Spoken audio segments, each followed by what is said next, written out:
뉴스인사이드 진행을 맡은 정재준입니다. 뉴스인사이드는 이번 주부터 개편을 통해 새로운 모습으로 시청자 여러분께 다가갑니다. 성역 없는 취재를 통해 비판과 견제의 역할을 다하는 한편 한 주의 경남 현안을 보다 깊이 있게 전달해 드리겠습니다. 모두 130명의 사상자를 낸 의정부 화재를 비롯해 최근 전국적으로 아파트 화재가 잇따르고 있습니다. 창원을 비롯해 경남 지역도 아파트 비율이 절반에 달하는데요. 우리가 사는 곳은 과연 괜찮을지 이대환 기자가 현장을 점검했습니다.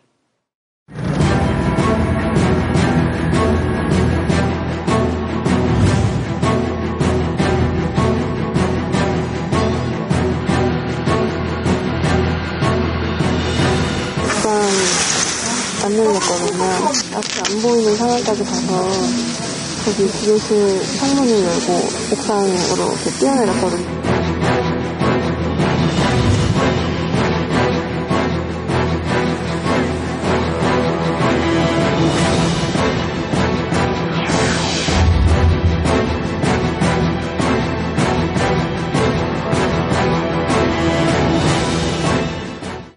의정부에서 서울, 세종시까지 지난주만 전국 5곳의 아파트에서 화재가 잇따르면서 수많은 인명피해가 발생했습니다. 현재 경남도민 340만 명 가운데 절반 가까이인 48%가 이 같은 아파트에서 거주하고 있는데요.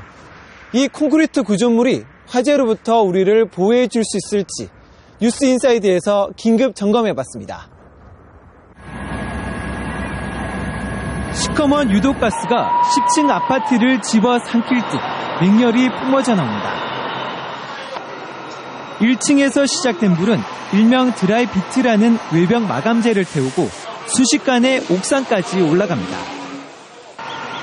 유독가스가 비상 계단에 가득 차 오도 가도 못하게 된 주민들. 밧줄 하나에 의지한 채 탈출을 강행하는 사람들로 현장은 말 그대로 아비규환입니다. 진입도로 폭도 좁아 소방차 진입도 어려워지면서 피해는 걷잡을 수 없이 커졌습니다. 잠깐 사이에 막 시커먼 연기가 막 갑자기 훅 들어와가지고 사람들이 막 급하니까 다 위로 올라가고 막 저는 그냥 저 집 방 있는 쪽으로 해가지고 뛰어내린 거예요.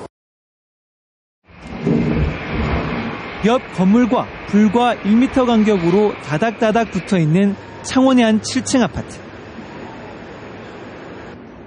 도시형 생활주택으로 건축 허가를 받은 이 아파트 역시 외벽 마감재를 드라이비트 공법으로 시공했습니다. 건물 외벽 콘크리트 위에 스티로폼을 붙이고 시멘트를 덧바르는 간단한 방식입니다. 이 드라이비트가 화재에 얼마나 취약한지 실험해봤습니다. 마감재에 불을 붙인 지 1분도 안 돼 검은색 유독가스를 내뿜으며 순식간에 불이 3m 높이까지 번집니다. 우선 외형적으로 봤을 때는 그 불연 난연처럼 이렇게 보이지만 실제로 접염이 되었을 때는 쉽게 화재가 옮겨 붙을 수 있는 연소되는 유독가스의 독성들은 일반 가해물보다 최소한 300에서 한 600배 정도 더.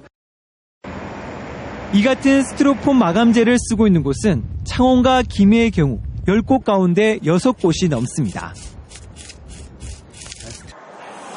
현행법상 30층 이하면 드라이비트 공법으로 시공하는데 아무런 규제가 없는 상황. 이 같은 공법이 채택되는 건 비용 때문입니다. 시공 단계에서 저가의 이제 공사를 수주해서 좀 더 이윤을 남기기 위해서는 그 비싼 그 불연 자재보다는 값싼 그 가연성 자재를 사용. 도시형 생활주택으로 건축 허가를 받은 또 다른 아파트.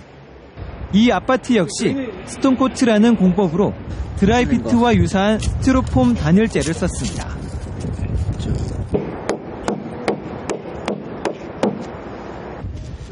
소방차 진입 등을 위해 아파트의 진입도로 너비는 최소 6m 이상 돼야 하지만 도시형 생활주택은 이런 규제를 피해가고 있습니다.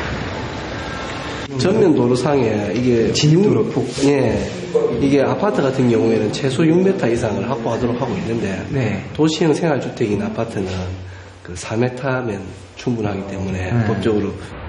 세대당 주차 면적도 일반 아파트에 비교해 절반에 불과해 인근 도로는 밤마다 불법 주차 차량으로 빼곡합니다. 소방차가 못 들어오죠. 절대 못 들어오죠. 예, 화재 나는 거 보고서 서울 지역에 화재 나는 거 보고서 여기를 생각을 했는데요. 거기 화재 난 집 보니까는 다 이런 집들이더라고요. 그게 상당히 염려되더라고요. 아파트 베란다에서 화양과 함께 유독가스가 뿜어져 나옵니다.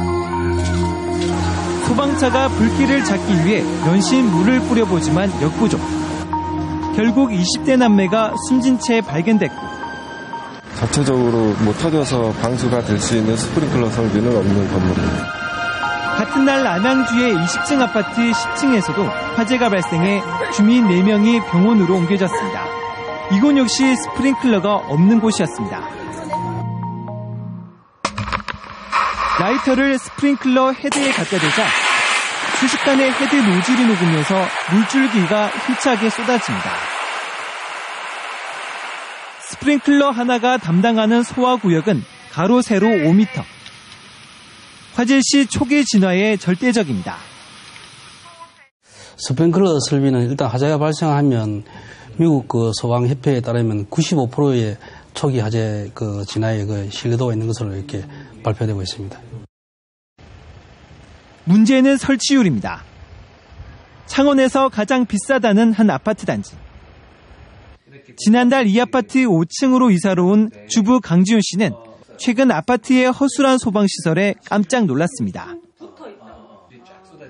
당연히 설치되어 있을 거로 생각했던 스프링클러가 없었기 때문입니다.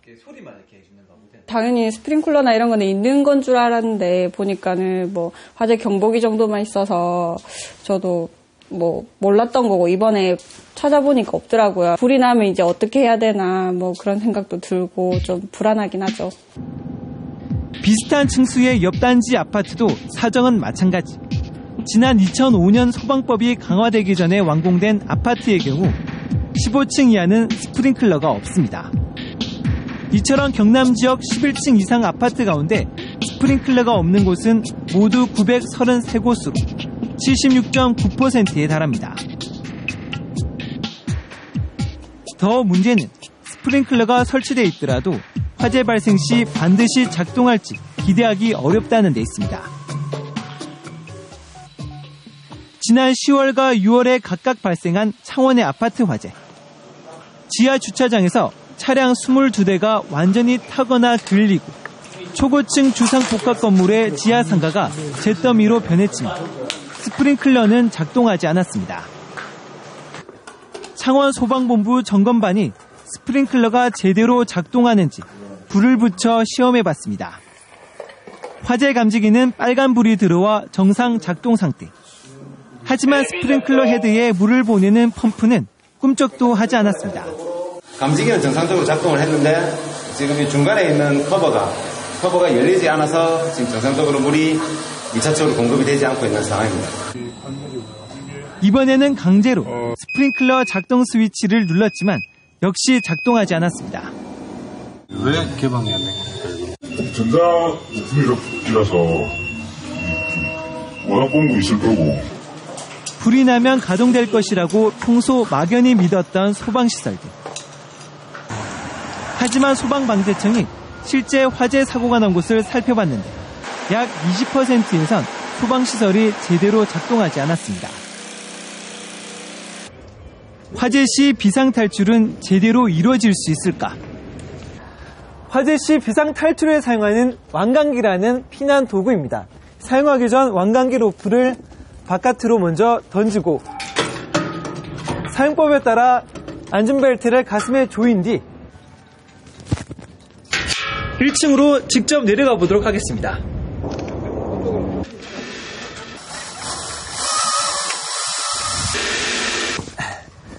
이처럼 왕관기를 사용하면 초속 0.9m의 속도로 안전하게 지상으로 내려올 수 있습니다. 현행법상 왕관기는 3층 이상, 10층까지 모든 아파트에 설치하도록 되어 있습니다. 하지만 일부 아파트는 이런 규정이 지켜지지 않고 있습니다. 창원 시내에 있는 한 아파트. 4층에 사는 김모 씨는 이사 올 때부터 베란다에 왕강기가 없었다고 말합니다. 근데 언제부터 없었는 거예요, 선생님? 제가 이사 오기 전에 오니까 없더라고. 물어보니까 이제 충고를 내면서 왕강기를 뗐다 그러더라고요. 딴 집도 다 마찬가지입니까? 딴 집도 그런 집 좀 많다고 봐야지. 사람들이 쓰면서 귀찮으니까 이제 떼고.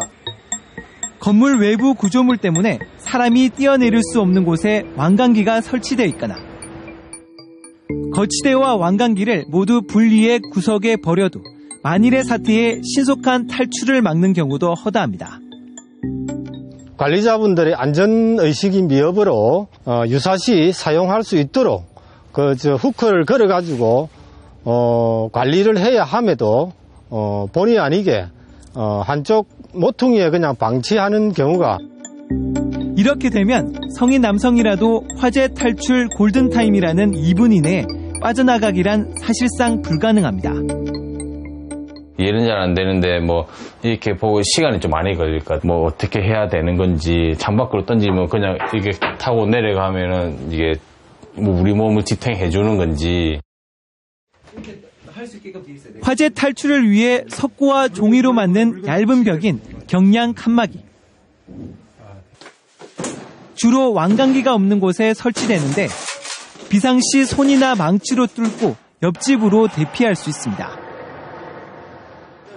하지만 입구를 붙박이장으로 아예 막아놓거나 경량 칸막이가 있는지조차 모르는 주민들도 태반입니다. 만약에 불났을 때 원래 여기 망치로 때려가지고 옆집으로 도망갈 수 있거든요. 최대 200만 원 과태료 대상이지만 아파트 측은 아무런 문제가 없다는 입장입니다. 붙박이장으로 막혀져 있으면 어떻게 이게 비난을 하나요? 어떻게 하기는 그냥 그 기구 상황에는 그거를 뚫고 이렇게 밀고 해가지고 유독 가스 등을 막기 위해 항상 닫혀 있어야 할 방화문을 층층이 열어놨거나 비상 계단에 마구 쌓아놓은 가구와 각종 생활 쓰레기들도 긴급 대피를 어렵게 만듭니다. 하지만 소방당국의 단속은 거의 이뤄지지 않고 있습니다. 실제로 지난 3년 동안 창원 소방본부가 이 같은 문제로 시정명령을 내리거나 과태료를 부과한 경우는 단 7건에 불과합니다.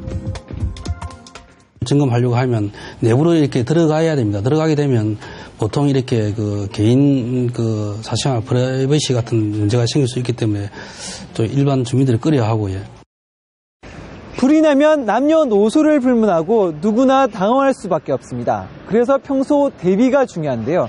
이 같은 일정 규모 이상의 아파트는 소방 예방 훈련을 평소에 하도록 돼 있지만 주민들의 참여율은 극히 저조한 실정입니다. 교육이나 훈련을 통해서 꾸준히 한다면은 그게 굉장히 중요한 거긴 하지만 사실 교육을 하고 이렇게 두고 자기한테 일어나지 않을 사실이라는 것들이 강하기 때문에 그거를 하더라도 이렇게 정상적으로 실습을 해본다거나 이렇게 하는데 참여율도 떨어지게 되고요. 대구에 있는 국내 최대 규모의 시민 안전 테마파크. 대구 지하철 참사를 계기로 모두 250억 원을 투입해 지난 2008년 문을 열었습니다.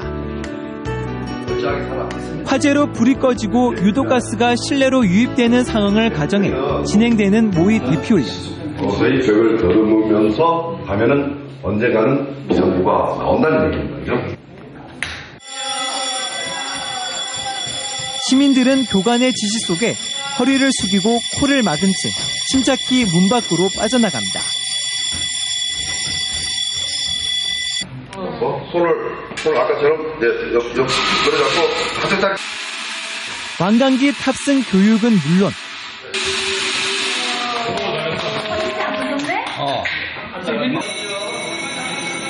옥내 소화전 사용법도 실전처럼 가르칩니다.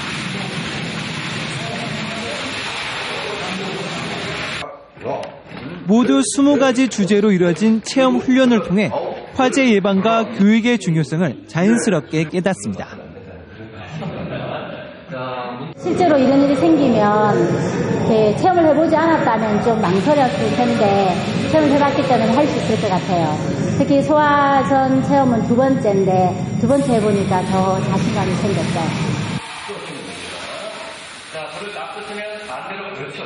초기 대응에 대한 이런 교육 홍보가 또 중요한 부분들이고, 기본적으로 안전관리자가 체계적인 안전관리가 돼줘야 되겠죠. 그래야만이 시스템들을 운영을 제대로 할 수 있고, 그리고 체계적인 관리를 함으로써 어떤 문제가 발생했을 때 피해 저감을 위해 최소화할 수 있는 부분이 아닌가. 해마다 공동주택 화재로 숨지거나 다치는 사람은 전국적으로 600여 명.